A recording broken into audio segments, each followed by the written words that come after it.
Ayun, good afternoon mga kabarya. Andito tayo ngayon sa lugar. Yan, may naging kakilala tayo. Si nanay. Pinapunta tayo sa kanyang bahay para tingnan kung yung area niya may may nakatagong mga mahalagang bagay. Ayan mga kabarya. So worth it naman ang pasyal natin dito mga kabarya. Ayan. At saka tayo, nagkaroon tayo ng kakilala na mabait na mga tao dito mga kabarya. Ayan. So subukan nga natin kung ano itong pinapanin nanay. Ano yan, nay? Ayun, nakukay din yan nila doon. Ay, antik ito, nay. Yung dami. Ito may pinakita sa atin si nanay na isang bagay. Ayan, porcelain mga kabarya. Ayan, isa itong porcelain ng mga unang panahon.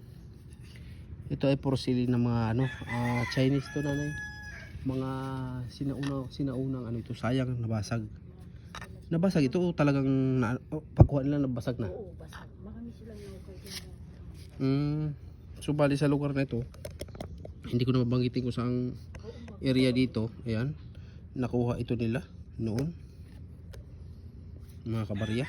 Ayan, nakikita nyo ba yung mga na yan, mga design na nakalagay sa porcelain o antique na sinasabi sa amin. Ito sayang, sana kung ito buo mga kabarya, maganda, malaking halaga ito kung maganda siya tsaka makinis, walang damage.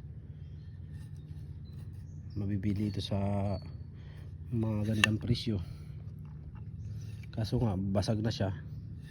Pero ibig sabihin mga kabarya, yung lugar na to mayroon talaga, may mga nakapang bao na ganito. Kaso lang kung maghahukay ka nito, medyo maingat ang paghukay kasi pwede mo siyang matamaan. Pag nahukay mo, mababasag. Maganda.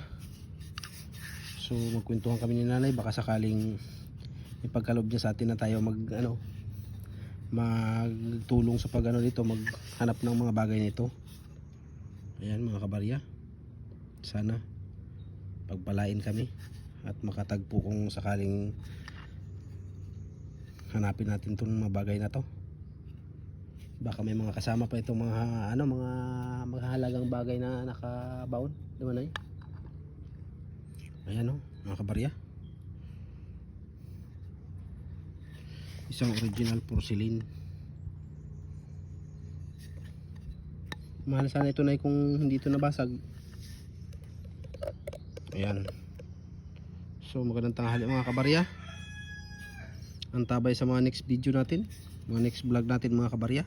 Ayan, please comment, like and share mga kabarya, para makarating kung saan panig ng mundo mga videos natin, mga mga vlogs natin mga kabarya. Kita-kita na lang tayo sa mga episode ng natin mga kabarya, mga vlog. Ayan, ang ganda. Sige, magandang tanghali.